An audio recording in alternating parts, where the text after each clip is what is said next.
He said it the way someone might mention the weather. Casual, unhurried.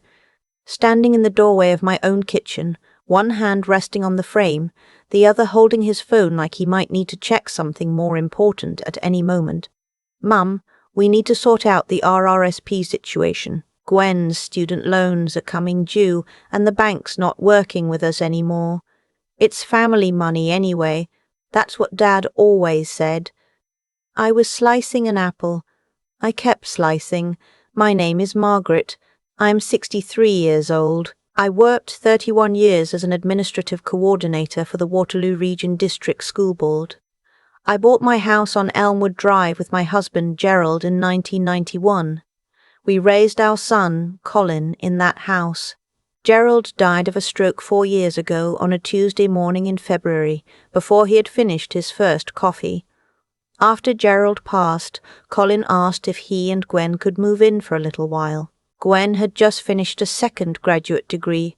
Her first had not led anywhere she expected, so she had gone back for another, and they were, as Colin put it, in a transitional period. I said yes. Of course I said yes. Colin is my only child. The house had 3 bedrooms and I was sleeping in one. A transitional period, it turned out, lasted longer in their understanding than it did in mine. That was 2.5 years before the morning in the kitchen. In those 2.5 years before the morning in the kitchen, in those 2.5 years, I had watched small things shift. The way Gwen reorganized the kitchen cupboards without asking, putting my everyday dishes on the highest shelf where I needed a step stool to reach them. The way she referred to the living room as our space in conversations I overheard. The way Colin stopped knocking before coming into my bedroom to ask something, and then stopped coming to ask things at all, because Gwen would answer for him now, answer for both of them, answer for all 3 of us. I noticed. I did not say anything. I had been raised by a woman who believed that keeping peace was its own form of strength, and I had spent 31 years managing offices full of complicated personalities by letting small things pass. I told myself this was the same. It was not the same. The RRSP account my son was referring to held $240,000. Gerald and I had contributed to it for 27 years. It was not symbolic money. It was the money I intended to live on. It was every school supply sale I had organized, every weekend Gerald had worked overtime at the plant, every vacation we had taken in a rented cottage in Muskoka instead of somewhere warm, because we were saving. We were always saving. That was the agreement we made with ourselves. That later, when the time came, we would have what we needed. Colin knew exactly what that account was. "It's not family money," I said. I kept my voice even. "It's my retirement savings." "Mom, you're on a pension." "My pension covers my property taxes and utilities. The RRSP is for everything else." He shifted in the doorway. He had Gerald's height but not his patience, and I could see him recalibrating, choosing a different approach, the way he had done since he was a teenager, testing angles until he found one that worked. "Gwen's debt is affecting both of us. It's affecting our future. I thought family helped each other." "I helped you," I said. "I've been letting you live here for 2.5 years. He did not like that. His jaw moved. He said he would let me think about it, and then he left the kitchen, and I stood there with my apple and the very quiet sound of the refrigerator humming, and I thought, not for the first time, but more clearly than I had before, that something had changed in my house that I had not given permission to change. Gwen was 34. She was intelligent. She had a master's degree in cultural policy and a second one in public administration, both from good universities, both funded partially by loans that she had taken with the understanding that the degrees would lead to work that paid them back.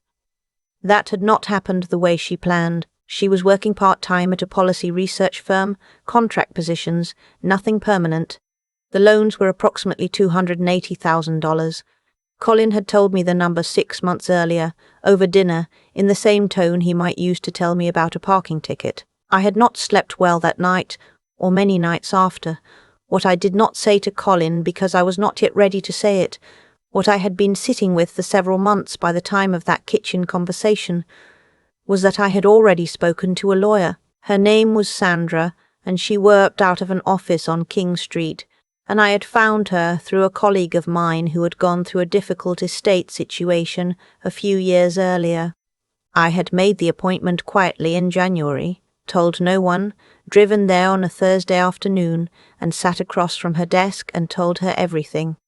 The whole 2.5 years. The cupboards, the way Gwen answered for people, the increasingly direct comments about the house, the money, what was fair, what family meant, what Gerald would have wanted. Sandra had listened without expression. Then she had asked me several very specific questions. Did my name appear as sole owner on the deed? It did. Was there any document, written or verbal, that suggested the arrangement with Colin and Gwen was anything other than informal? There was not. Did I have a will, and was it current? I had gone home that afternoon and updated my will. I want to be honest about the months between January and the morning in the kitchen. They were not easy. There were evenings when I sat in my bedroom in my house on Elmwood Drive, and listened to Colin and Gwen talking downstairs, their voices carrying up through the floor, and I felt something I can only describe as a visitor in a place I had built myself. That feeling made me angry. Then the anger made me sad. Then the sadness made me determined, and the determination would carry me through another week, and then it would start again. I called my sister Roberta several times during those months. She lives in Sudbury with her husband, and she has never had patience for situations she considers avoidable. "Margaret," she said once, "what exactly are you waiting for?" I did not have a clean answer. I told her I was gathering myself. She told me to gather faster. She was not wrong. The morning Colin came back to continue the conversation, 3 days after the kitchen, Gwen was with him. This was not accidental. They sat across from me at the dining room table, and Gwen had a yellow legal pad in front of her, which she did not look at, but which was clearly meant to communicate that this was an organized effort. Gwen said that they had been thinking about the fairest way to approach the situation. She said that the house had appreciated significantly since I and Gerald had purchased it, which was true. It had nearly tripled in value, and that, in the current market, it represented a substantial asset. She said that one option worth discussing was a formal arrangement in which I would deed a portion of the home to Colin, which could then be leveraged to consolidate their debt. She said this calmly, in the measured language of someone who has spent years learning how institutions talk. I looked at her. I looked at my son, who was looking at the table. "And if I say no?" I asked. Gwen said that they had also been looking at rental prices in the region, and that they were prepared to find their own place, but that they had hoped we could reach something that worked for everyone. That was not what I asked. I said it again. "If I say no to the deed, what happens?" Colin looked up. He said quietly, "Then we can't keep doing this, Mum. We can't keep living here on nothing while this debt hangs over us." I understood what he meant. He meant that my house, my roof over their heads for 30 months, rent-free, utilities included, he meant that that was nothing, because it could not be used, because it was not transferable, because it did not solve the problem that Gwen had arrived with and that he had inherited by marriage. I excused myself from the table. I told them I needed some air. I put on my coat, walked down the front path, got in my car, and sat in the driveway for 4 minutes. Then I drove to a Tim Hortons on Weber Street and sat with a medium coffee and a plain bagel, and I made 3 decisions. The first decision I had been working toward for 6 months. The second I made in the parking lot. The third came to me somewhere between the bagel and the last of the coffee, and when it arrived it was so obvious I almost laughed. I did not go back home that afternoon. I called Roberta from the parking lot. She answered on the second ring. I told her what had happened, and there was a pause, and then she said, "Finally," which was not exactly comforting, but which was, given everything, the right response. I had a standing appointment with Sandra the following Tuesday. I kept it. I told her about the meeting at the dining room table, about the legal pad, about the word leverage. Sandra made a note. Then we talked for an hour about the steps I wanted to take, and by the time I left her office I had set several things in motion that could not be undone. The first thing, I contacted a property management company and had them assess the fair market rental value of my home. A 3-bedroom detached house on Elmwood Drive, in the condition mine was in, rented for between $2,200 and $2,400 a month. 30 months at $2,200 was $66,000. I asked Sandra if there was any mechanism by which I could present this figure to my son as an accounting of what had already been given. She said there was not a legal mechanism, but there was a personal one. The second thing, I transferred the RRSP to a locked-in retirement account. This was something I should have done years earlier.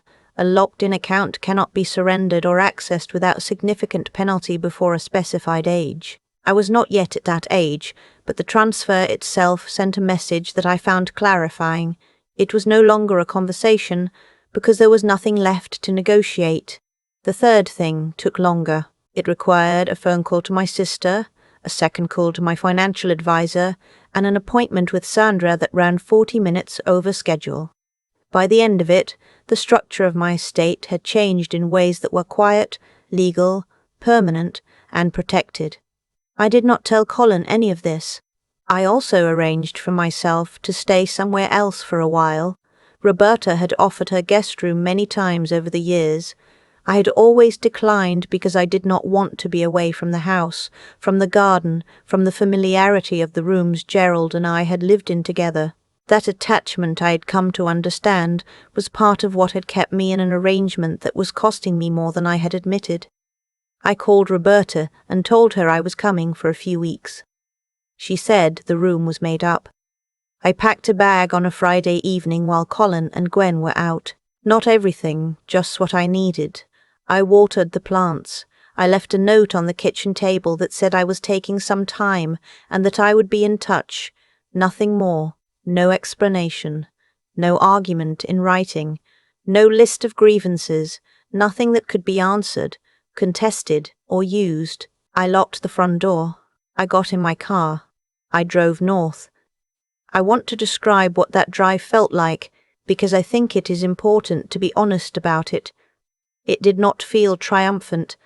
It did not feel like escape. It felt like something I should have done a long time ago, which is not a comfortable feeling. It is threaded through with grief for the time you didn't do it, for the mornings you stood in a kitchen that felt like someone else's and didn't say what needed to be said. But underneath that grief, there was something steadier, something that had been there since Sandra's office in January, getting quietly larger. Colin called the next morning. I let it go to voicemail. He called again in the afternoon. I listened to both messages. He sounded confused in the first one and more alarmed in the second. He said he and Gwen were worried. He said this was not what he meant, that he hadn't wanted me to leave, that they could talk about this. He said, "Mum, we can figure something out." I sat on Roberta's back deck with a cup of tea and listened to both messages twice. Then I set the phone down and watched the tree line for a while. I called him back 4 days later. I told him several things, in a calm and specific order. I told him that the RRSP was no longer accessible and that the question of it was closed. I told him that I had updated my will and restructured my estate with guidance from my lawyer, and that these arrangements were in place and would not be revisited. I told him that I had calculated the fair rental value of the time he and Gwen had lived in my home, and that while I was not pursuing that figure, I was not. I wanted him to understand what had been given, and that what had been given was not nothing. And then I told him that I loved him. I said it plainly without qualification. I told him that he was my son, and that I had spent 30 years making decisions out of love for him, and that these decisions were also love, the kind that does not negotiate itself away. He was quiet for a moment. Then he said, "So what happens now?" I said. "You and Gwen find your own place, and when you're ready to talk without a legal pad on the table, I'll be here." He didn't say anything after that, not for a long time. I stayed at Roberta's for 5 weeks. The first 2 were strange. I kept waking up disoriented, reaching for a routine that wasn't there. By the 3rd week I had started walking the trail behind her neighborhood in the mornings, something I hadn't done with any consistency since before Gerald got sick. By the 5th week I was sleeping through the night. Colin and Gwen moved out on a Saturday in April. I was not there for it. Roberta's husband drove me back to Elmwood Drive the following Monday, and I walked through each room the way you walk through a place you weren't sure you'd see again. The high shelves had been cleared. They had taken things I had assumed were mine. A few small things from the kitchen, a lamp from the spare room. The garden had not been touched since I left, which meant some things needed attention. I spent the afternoon doing what I could. I moved my everyday dishes back to the middle shelf. I found the step stool and put it in the garage where it belonged. 3 weeks after I returned home, a letter arrived from Colin. Not an email. A letter, written by hand, 2 pages. I read it at the kitchen table with coffee. He did not apologize for the debt or the legal pad or the question about the RRSP. I did not expect him to. But he said he had been thinking about what I'd said on the phone, about what had been given. He said he hadn't understood what the house meant, not really, and that Gwen and he had talked, and that he was sorry for making me feel like a visitor in the place where I had lived my whole adult life. I folded the letter and put it in the drawer where I keep things I want to hold on to. I called him that evening. We talked for an hour and a half. I told him about the morning walks at Roberta's. He told me about the apartment they'd found, a 2-bedroom near the university, a short lease while Gwyn worked on a new application. We did not talk about money. We talked about Gerald a little. Colin said he missed his father more lately, and I said I understood that. We have had Sunday dinners twice since then. Here, at the table on Elmwood Drive, with good food and no legal pads. It is not uncomplicated. I do not expect it to ever be entirely simple. There are things said and done that sit in the room with us sometimes, the way those things do when they are true and have been witnessed. But the house is mine again. Every shelf, every room, every quiet Tuesday morning with my first cup of coffee and the sound of the street outside beginning its day. Gerald used to say that a home is not just property. He said it on the day we signed the papers in 1991. A little embarrassed to be saying something that sounded sentimental, smiling at himself. He said a home is an argument that you have the right to take up space in the world. He was right. He was almost always right about the things that mattered. I take up my space. I kept my house. I am 63 years old, and I did not give any of it away. There is a thing that happens when you finally do what you should have done a long time ago. It does not feel like winning. It feels like setting down something heavy that you had convinced yourself was part of you. When I drove north to Roberta's that Friday evening, I was not running away. I want to be clear about that because I have turned it over many times since. I was not fleeing. I was stepping back from a situation I had allowed to grow. Slowly, quietly, the way things grow when you are too polite, or too hopeful, or too convinced that love alone will correct what patience cannot. What Colin and Gwen asked of me was not reasonable, but I have had to sit with something harder than that, the part I played. I let 30 months pass. I moved my dishes back from the high shelf in my own mind 100 times before I ever moved them back in my own kitchen. That is not Colin's fault. That is mine, and the moment I stopped waiting for something to shift on its own, the moment I sat across from Sandra's desk in January and told the whole truth, that is when things actually began to change. I think about the choices we make when we believe no one is watching. Colin believed I was not watching. He believed I was simply there, the way houses are simply there, the way mothers are sometimes simply there. Present, warm, available, not quite requiring anything in return. He was wrong about that. But I had made it easy for him to be wrong. I had not behaved for 2.5 years like a woman who understood her own worth.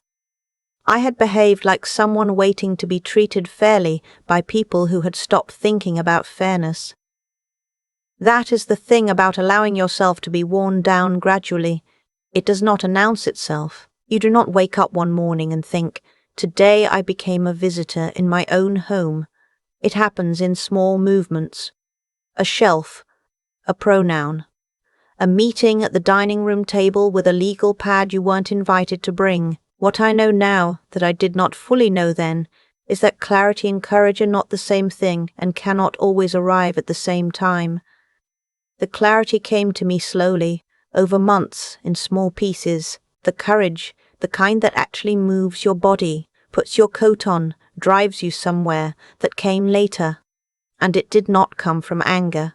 It came from understanding, finally and without flinching, that what I had spent my life building had value, not as leverage, not as an asset to be unlocked, as a life. As evidence that I had been here, had worked, had planned carefully and loved genuinely, and earned the right to say, "This is mine, and I am not giving it away." Colin is my son. That does not change. What changes is the terms on which we know each other now. He wrote me a letter, 2 pages, by hand, and in it he said something I have carried with me, that he hadn't understood what the house meant. I believe him. And I believe that understanding arrived because I gave it room to arrive, by not explaining myself, by not arguing, by simply acting. Quietly, legally, completely. The letter is in the drawer where I keep things I want to hold on to. I'm 63 years old. I watered my plants before I left. I moved my dishes back to the middle shelf. I drink my coffee on Tuesday mornings and listen to my street come awake, and I do not owe anyone an apology for any of it. Gerald was right. A home is an argument that you have the right to take up space in the world. I made that argument, in my own way, in my own time, and I won it without raising my voice once.